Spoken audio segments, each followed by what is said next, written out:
তোমাদের একটা গুরুত্বপূর্ণ কথা বলি। আমার জীবনে ঘটেছে, যেটা আমার জীবনে ঘটেছে সেটা যেন না আর কারোর জীবনে ঘটে। তার জন্য আজকে আমি রান্না করতে করতে দুটো খেতে বসতে বসতে তোমাদের সঙ্গে শেয়ার করছি। কারণ আমি খেতে বসে গেছি, কিন্তু খেতে খেতেও গল্প করা যায়, তাই না? বন্ধুদেরকে বলছি, এতটা কষ্ট আমি পেয়েছি, চোখের জল ঝরছে, আজও চোখের জল ঝরছে। খুব আপনজন, আপনজন মানুষ, যে বলা যায় আমার বরের ভাই বা আমার নিজের দেওর, ছোট ভাই বলতে গেলে, ছোট ভাই বলতে গেলে বিয়ে থা করেও নিয়েছে।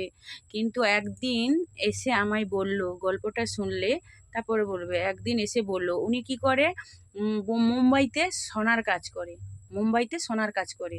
ঠিক আছে বন্ধুরা, খেতে খেতে গল্প বলছি, আমি খাচ্ছি কি রান্না করছি ওসব বলছি না। তো রান্না করতে করতে দেখাচ্ছি, আর আমি এই গল্পটা তোমাদের সঙ্গে শেয়ার করছি। তো ওখানে ও বলছে, আর ও যখন বাড়িতে আসে 10টা 20টা করে সোনার চেন নিয়ে আসতো, দেখাতো। আর অবশ্যই সবাই জানে ও কোটিপতি, তো অনেক অনেক টাকা রোজগার করতে পারতো। তখন নিজের কারখানা খুলছিল না, লোকের কারখানায় কাজ করতো। তো 80,000 টাকা করে পেতো।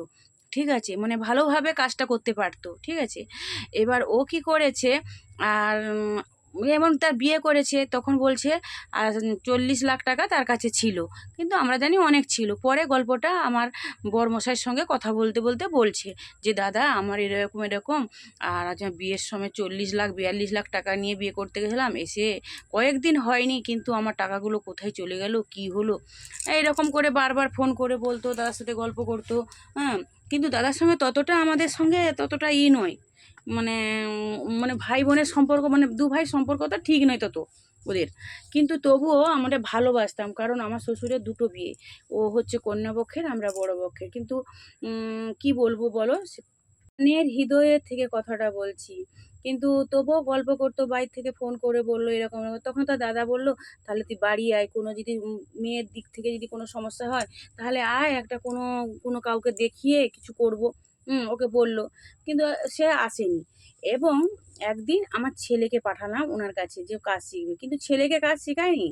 ছেলেকে মার্কেটে পাঠাতো, বড় বড় মালদার পাঠিয়ে, মানে সোনার পয়সা টাকা যাকে বলে, সোনার টাকা আর টাকা পয়সা দিয়ে বড় বড় মালদার পাঠির কাছকে পাঠাতো ট্রেনে। তো মাপে মাপে পয়সা দিত। ওটা কিন্তু আমার ছেলে একদম আমাকে কখনো বলেনি।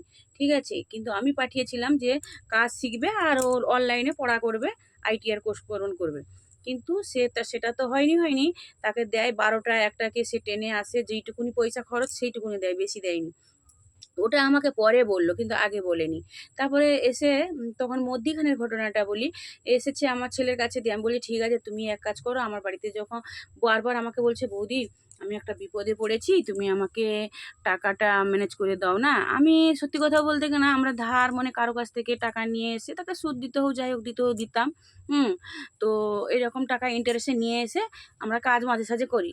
এবার আমার ছেলে বলছে, আমার মা পারে নিয়ে আসে। তো তো আমার একজন দিদি থাকে, একজন দিদি বলতে আমার দিদির যা, আর একজন আমার নিজে পরিচিত, তারা দিদিরা সব মেয়ে, ওরা কিন্তু টাকার প্রচুর টাকা থাকে। তো ওদের কথা মতো আমরা নেই, কথা মতো দিই।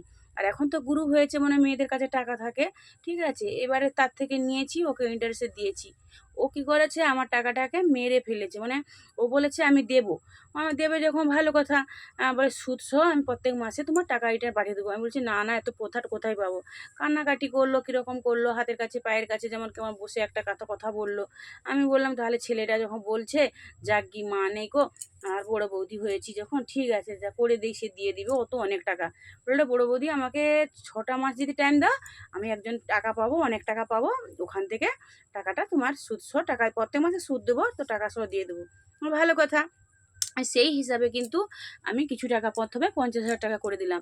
ওই 50,000 টাকাটা কিন্তু ও নেওয়ার পরে আবার ফোন করতো, এরকম সেরকম। তখন আমার ছেলেকে কিন্তু পাঠালাম, আর ওকে বললাম, ও বলছে তোমার ঋণ কখনো শোধ করতে পারবো না। আমি তাকে বললাম, আমার ঋণ শোধ করতে হবে না, আমার ছেলেটাকে কাজ শিখিয়ে দাও, এটাই আমার ঋণ। না বৌদি, তোমাকে আমি একটা কিছু দেবো। আমি বলি, আমাকে কিছু দিতে হবে না, আমার ছেলেটাকে কাজ শিখিয়ে একটু মানুষ করে দাও, তাহলে এটাই হবে আমার বড় পাওয়া। ঠিক আছে, কাজ কি শিখাবে, সে তো শুধু নিজে মানে লেবার দিয়ে খাটাতো, লেবারকে খাটাতো, নিজস্ব কোম্পানি করেছিল। কিন্তু আমার ছেলেকে কি করেছে না, মার্কেটে পাঠাতো। পাঠাতো কি, এই সোনার চালা এটা সেটা, মানে জীবনের রিস্ক যাকে বলে। গুন্ডা ধরলে সে কি কোনো সমস্যা পেতো বলো, পাত্তা পেতো না। এইরকম কষ্টের মধ্যে আমার ছেলে গিয়েছে।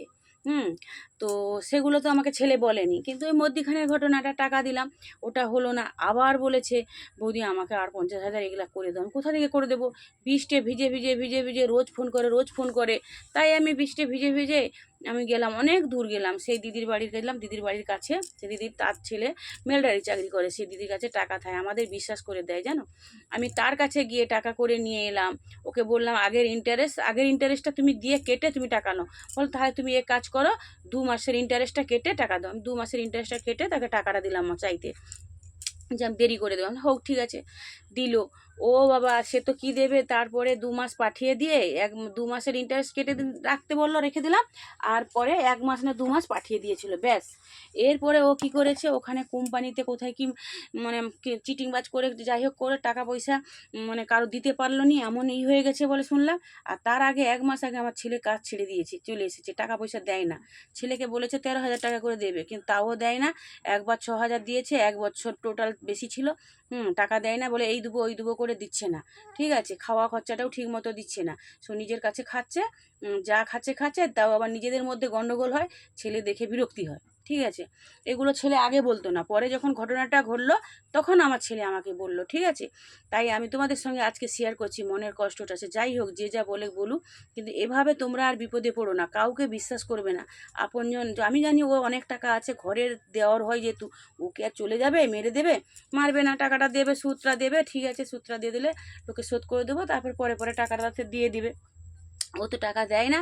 ও কী করেছে, আমার ছেলে 1 মাস চলে এসেছে, বাড়িতে ছিল, আর আমার ছেলেকে ওখানে মার্কেটে সবাই চিনে, ফোনে জিজ্ঞেস করেছে, ফোন করছে। যখন ও আউট হয়ে গেল, আমার দেওর আউট হয়ে গেল। কোথায় আউট হয়ে গেল, তার মানে তার স্ত্রী ছিল, তার সম্বন্ধী ছিল তার কাছে। আউট হয়ে গেছে। তারপরে আর আমাদের সঙ্গে যোগাযোগ করে না, জানো তো। এমন দুঃখের কপাল, যোগাযোগ করে না। টাকাটা নিল, তারপরে তার সন্তান মেয়ে কন্যা জন্ম নিয়েছে। কিন্তু আর অন্যান্য ভাইরা জানে কি না জানি না, অনেকে বলে জানে। ঠিক আছে, কিন্তু আমি জানি না। আমার প্রচুর কষ্ট হয়, কান্না পায়। সেই লোকে যে পরে পরে মানে 50,000 দিলাম, তারপরে 50,000, তারপরে 1 লাখ পুরো টাকা নিল। আমি করে দিলাম, দেবে বলেছে, যেহেতু ছেলেটা দিয়ে দিবে বলেছে, কষ্ট করছি এমনভাবে বলে রে, মায়া মমতা লাগে। তো আমি লোকের কাছ থেকে করে নিষে দিলাম, লোক তার ইন্টারেস্ট পাবে দিয়েছে, লোকের তো কোনো সমস্যা নেই বলো। বছর হয়ে গেল, এখনো সে টাকাটা দেয়নি, এখনো টাকাটা দেয়নি বা সুদটাও পাঠায়নি। ও টাকাটা ঘাড়ে আমার পড়লো। আমি ধরো একটা মধ্যবর্তী পরিবারের স্ত্রী বা মধ্যবর্তী পরিবারে খাটাখানির রূপ দিয়ে আমার চলে, কিন্তু আমার দেওর আমাকে টাকাটা আজ অবধি দিল না, চিটিংবাজি করে নিয়ে নিল। দেবে বলে বিশ্বাস করলাম, তাহলে তুমি কাকে বিশ্বাস করবে বলো? এমনিতে মানুষের অন্তর ফেটে যায়, কান্না পায়। তাহলে তুমি কাকে বিশ্বাস করবে বলো? নিজের দেওর, নিজের সমস্ত। সে বললো টাকাটা দেবে, আরে ভাই তুই তো কম কম করে দিতে পারিস। ফোন নম্বরটাও দেয় না। আদৌ শুনেছি আমার দেওররা ছিনাছিদ্রি করে থাকে। আমার ছজন ভাই, মানে আমার বরের, মানে আমার বরকে নিয়ে 6জন ফ্যামিলিতে, তার ভাই, আমরা বড়। তারা যে যেখানে থাকে, অনেকে বলছে তাদের সঙ্গে যোগাযোগ আছে, কিন্তু কেউ আর সে সহযোগিতাটা করেনি। তারা কি বলে, আমাদেরকে বলে দিয়েছো, জানো তো। কিন্তু আমরা কেউ কাউকে যখন টাকা দেয়, সবাইকে জানিয়ে কি দেয়? গোটা বংশকে জানিয়ে দেয়? দেয় না তো। এবার বিশ্বাসে মানুষকে দেয়, এবার এই করে, কিন্তু তা কিন্তু হলো না। আমার সে দেওরটি টাকা নিয়ে যা মেরে নিয়ে চলে গেছে, একদম আর তার পাত্তা পায়নি। আজকে তার মেয়ে হয়েছে মানে 2 বছর না 2.5 বছর হতে যায় বলছে, তাও আমাদের ডাকেনি বা কোনো করেনি, এখনও অবধি ফোন করেনি, কন্ট্যাক্ট করেনি। শুনেছি পাশের বাড়ি, মানে কাছাকাছি দূরে একজনের বাড়ি থেকে নিয়েছিল, তার সাথে কন্ট্যাক্ট করেছে। তাকে বললাম তো ফোন নাম্বারটা দাও। না আমি তো জানিনি, ফোন নাম্বার দিয়েছিল অমুক লোকে, অমুক ফোন করেছিল, ফোন উড়ে গেছে, নম্বর উড়ে গেছে। লোক যদি না দিবে বলে, জানেনি শুনিনি, নেই কো ঘরে, এ 3 কথায় দেবো, তাও হারে, তাই না বলো? আমি কি করব? কিছুই করতে পারিনি, বসে আছি। তার জন্য আমি উপরওয়ালাকে জানাই, উপরওয়ালাকে জানাই, শুধু আমি ভগবানকে জানাই, যে ভগবান তুমি কোথায় আছো? তুমি যদি ঠিক থাকো, তাহলে আমার টাকা আমার উদ্ধার হবে, হকের টাকা যদি হয় উদ্ধার হবে। আমি তো চুরি করে টাকা দেইনি বা কোনো করে দেইনি, আমি কত কষ্ট করে লোকের কাছ থেকে ম্যানেজ করে দিয়েছি। সে টাকাটা শোধ করতে হলে, বা আমি যেখান থেকে ম্যানেজ করে দিলাম সেটাকে আমাকে ঘাটতি পূরণ করতে হলে আমার কত কষ্ট হবে, তোমরা বলো? আমি কোথা থেকে দেবো? একটা মধ্যবর্তী পরিবারে না চাকরি করি বা কিছুই করি না। রাধে রাধে।